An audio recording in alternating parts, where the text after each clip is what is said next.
What's up, everybody? Welcome back to the Jackstands podcast, and we are still inside my apartment. We are still here. The podcast table is almost done. I know it's taking a long time to build it. We are like in the final stages. I've got to do one more sanding, and then we're going to throw down some nice lacquer or oil or something to make it all pop. And it's going to look beautiful, and we're going to be back in the garage where I'm sweating my butt off talking about cars. I wouldn't want to be anywhere else. So, what are we talking about today? We are talking about Formula Drift Round 3 and 4, and we're also talking about what the best daily driver is if you're getting into cars. It is such a crazy world to come into. The world of cars is a beautiful place. People are nice. People are mean. People are telling you what you should do or what you shouldn't do. And truthfully, it is up to you. It's about your styles and tastes. And so I'm just going to be here to help guide you to your first car. Whatever your first car is, if you're into Euro cars, we're going to talk about the best Euro car, in my opinion. We're also going to talk about the best JDM car, in my opinion. We're also going to talk about if you want to go off-roading with your buddies and you want to be more practical, you want a 4-door SUV that's got a V8 full-time all-wheel drive and you can buy it for under $10K, even under $8K. Guess what? We're going to talk about all that and we're going to get right on into it. So round 3 and 4 of Formula Drift Monroe was absolutely crazy. I'm going to put up on the screen what my bracket was for round 3, and that is not what happened at all. So the high points are Adam LZ made it into the top 16 both rounds. One round in round 3, he had to battle to get into top 16. And then in round 4, he got a bye run, and so he got top 16 points. He's also a top 20 driver right now. He is ranked 17th against all the pro drivers, which is absolutely crazy. And so I think he's tied with 2 or 3 other rookies, but he's also leading the points for Rookie of the Year, which I think he absolutely deserves. And I think he'll get it. He may have to watch out for Wataru Masayama. I think that's what his name is. I'm going to put him up here. He's got a killer S15. Beautiful car. I mean, absolutely gorgeous. I've never seen that spoiler that he has, and it's gorgeous. So, anyways, that car is insane. And so round 3 and 4 were crazy. And not only was it a back-to-back weekend, but it was a Mustang weekend. The Mustangs absolutely destroyed this weekend. Von Gittin Jr., who drives for RTR Mustangs, he won both rounds. 3 and 4, he won both rounds. I don't know if that's happened before. Not it has. I'm sure it has. But he won back-to-back weekends. He won the same round. He won both. So he's not in first place, but I think he's in third place in points. Ryan Turk is now first place in points, and he got third place in round 4, and I think second place in round 3. And so Ryan Turk is doing crazy. Von Gittin Jr. is doing crazy. Chelsea DeNofa is doing crazy. Everybody is doing crazy, but they're not the people that I thought would do crazy. But there's still a lot of season left. There's still 4 more rounds, 2 more weekends. And so there's a lot of things that could happen. And this weekend was definitely one that showed off how crazy this was. Von Gittin Jr. and Justin Pollock, JTP as they call him, he drives the Falcon Tire Mustang. They have a rivalry. They have some dirty past that now has been resolved and they're all good. But their battle for first place in round 4 is one that I will remember for the rest of my life because it was just dirty. I mean, they were crashing into each other and they were yelling and it was nuts. And I mean, the judges had to do point fingers and say who was at fault for the wreck and all this stuff. And I would love to put it on screen so you guys could see it, but I don't know what the rules are. And frankly, I don't want to even risk it getting in trouble. And so what we're going to do is I'm just going to link the clip down below and you guys are going to go watch it. And then we're going to come right back to this video. So go do that, come back, and we'll still be here. Don't you worry.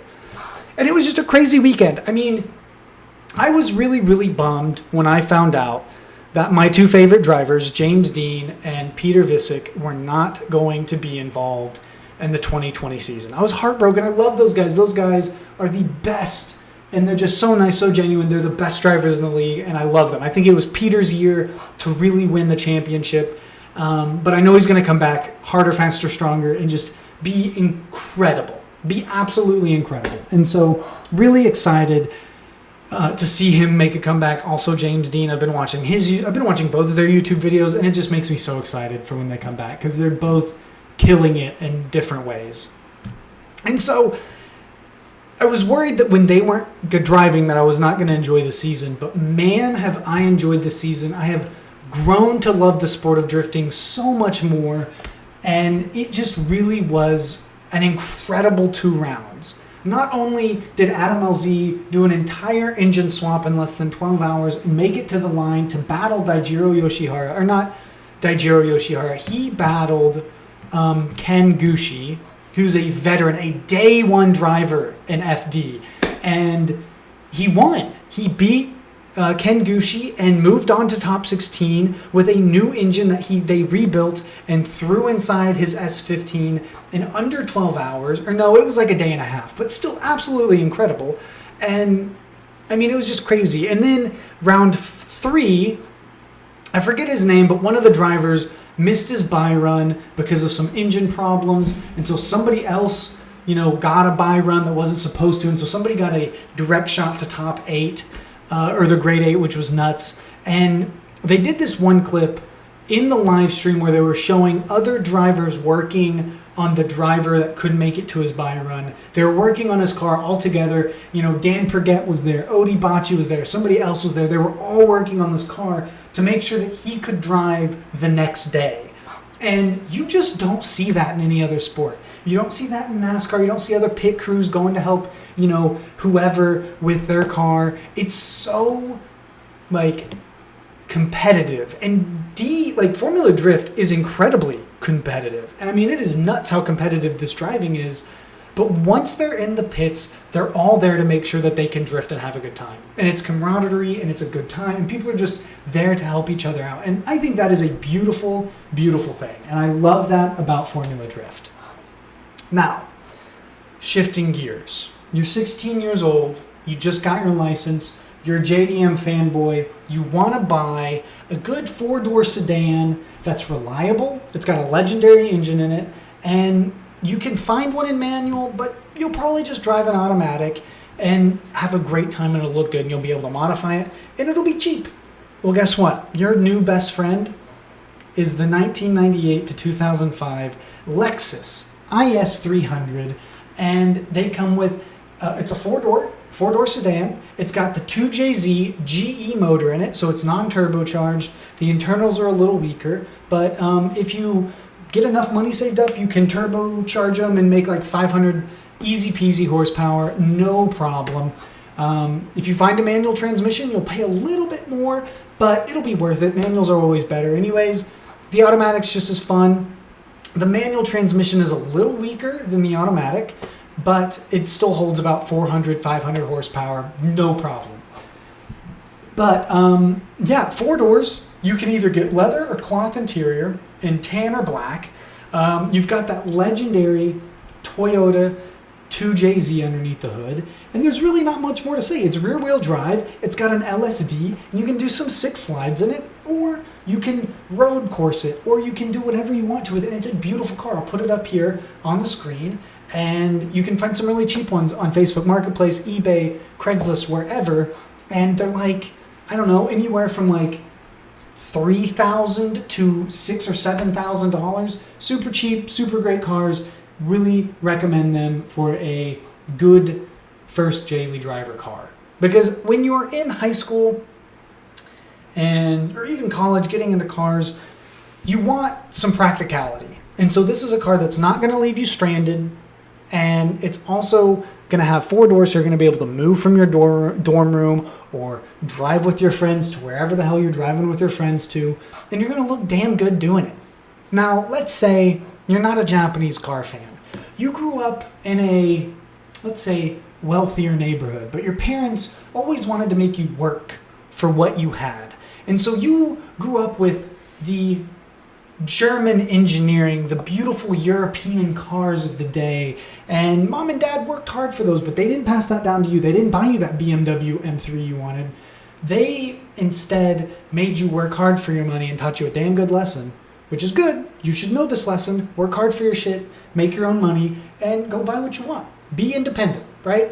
That is a topic we'll talk about on another day. But your parents taught you well, raised you right, didn't give you anything hand-me-down. And so then you're Googling what German or Swedish car maybe that you love, and you come across the Volvo, is it the S60R? I'll put it on the screen if I said it. The S60R. And my God, you fell in love. You fell in love because it's all-wheel drive, manual transmission, turbocharged 5-cylinder engine. It's half a Huracan. You might as well be driving half a Huracan. Come on, a V10? Come on, it's half a V10. Come on, you're fine. It sounds beautiful. It shoots flames. They're easily modified. Beautiful, perfect cars with Swedish engineering that is reliable. It's a tank. It looks really cool. And you can buy them for dirt cheap because they're so underrated and it's so over-engineered. This car has 3 different ride modes because it's got an air suspension built into it, okay? It's got comfort mode, normal mode, and sport mode where it stiffens up the suspension to where you actually notice a difference. And it makes 300 all-wheel drive horsepower. And you can easily make 450 with bolt-on tunes, bolt-ons and a tune, a chip tune, whatever you want. And you're going to be golden. You're going to be so golden. You're going to be shooting flames. Your friends are going to be like, oh, that's a grandma car. And then you're going to singe their shin hairs with your two-step. And they're going to be really jealous. And that's the car you should buy. And you can buy them from anywhere from like $3,000 to maybe $6,000. Really awesome car.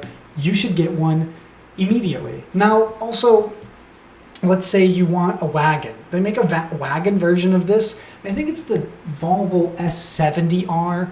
And that is a beautiful car too. I've seen many of these modified, really well done. They're going to be a little bit more expensive. They're big, heavy cars, and so they won't be as fast, but they still make the 300 turbocharged all-wheel drive horsepowers. And you're going to have a great time because you're going to be different. Don't buy, you're going to see so many people in YouTube or video games or whatever, and they buy a 240 and they're like, oh, this is the best car ever, I'm having so much fun, ha ha ha. And they probably are. They probably are having the best time ever because 240s are a good car, but they're a good project car. Now, if dad has a shop or access to a lift, or you've been working on cars since you came out of the womb, and you can fix just about anything that gets thrown at you, then yeah, buy a 240. But you have to remember, these 240s were built before I was born. I'm 26 years old. They were built, I think the S14 came out, the last year for the S14 was like 1996. I was born in 1994. So they're just as old as I am. They're going to have wiring issues. Many of them are going to have rust. Many of them also have really high miles on the original KA motors that really it's going to make them a little unreliable. And I would much rather you buy a newer car that maybe isn't your JDM, dream car, but it's a good car that you can start with, you appreciate, you can easily modify, parts are cheap, and it's new technology, right? And you're going to be just fine. Just fine. And so I would recommend those. Now, do you want to go rock crawling with your friends? Do you want to go off-roading, but you want to do it in luxury? You want to be listening to Mozart? Well, you've got a Motley Crue concert going out outside of you. Well, guess what? You can do that in the Lexus GX 470. This car, all full-time four-wheel drive with a center locking diff. Okay, so you've got a center locking diff that you manually put it into gear, and then you've also got A-Track. You've got heated and cool. You've got heated leather seats. You've got an infotainment center. You've got first off, it's a Lexus, so it's a Toyota. This Lexus GX 470 is built on a Land Cruiser Prado frame. Legendary car. This car is over-engineered to death. And just like every good Toyota, you don't get good gas mileage, and it's premium gasoline. And that's okay. That's okay. Because guess what? If you're in high school and you're buying this car, or your parents handed it down to you, they're probably paying for your gas anyways. So why not just rack up the bill? So what I'm saying, buy a cool car, but be sure you do the research. Don't go buy your FDRX7 because you're going to have a good time, and a lot of people are going to look at you and be like, wow, look at him. But guess what? You're going to have to be doing premix and gas and all this stuff, and rotaries aren't that reliable and blah, blah, blah. And so guess what? You're going to have a hard time having fun with that car because you're going to spend more time fixing it. And so my challenge to you guys is to find a car that you enjoy to drive, that looks good, checks all the boxes, but gives you room to grow. Okay? You can go to all the car meets. You know when you turn the key, it's going to start. Or you're not going to have to say a prayer. Dear little baby Jesus, please let my car start. I've done that so many times. You don't need to do that. You need to wake up and know that you're going to make it to that car show with your friends because all your friends have hand-me-down Civics or whatever. And yeah, they sound terrible, but guess what? They start every single time. And so, you know what? Say what you want. Buy a Honda. Buy that Lexus IS 300. That's a cool car. It's a cool car with so much potential. So much potential. Buy that car. Buy the car that you love. Build your car your way. And guys, enjoy your life. You only live once. You don't get to go to the grave with all the money in your bank account. Spend your money.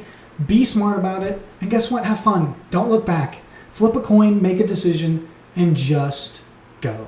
I'm going to leave you guys here. Thank you so much. I know this podcast was shorter and kind of all over the place, but I just wanted to get down, wanted to do this podcast because I felt bad. I missed an episode. I missed an upload on my YouTube channel, and I felt bad, so I've been kind of slacking, but we are getting back into it. I am so motivated, so fired up about everything, and we are growing, and things are good, and I'm really excited. So guys, I'm going to leave you here. Thank you so much for watching this episode. Thank you so much for all the support. And I will see you next week. Peace!